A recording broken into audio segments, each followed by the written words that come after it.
ಸುನಾಮ ಅತಿಶಯ ನಾಮ, ಪಾಪಿಗೆ ಇಂಪಾದ ನಾಮ.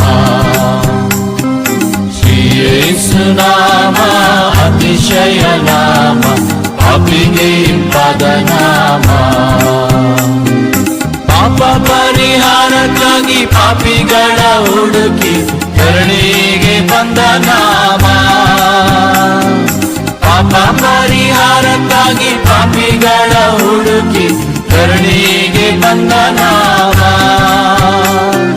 ಪಾಪರಹಿತ ಜೀವಿತದ ಮಾದರಿಯ ತೋರಿಸಿ, ಪಾಪರಹಿತ ಜೀವಿತದ ಮಾದರಿಯ ತೋರಿಸಿ, ಪರಿಶುದ್ಧ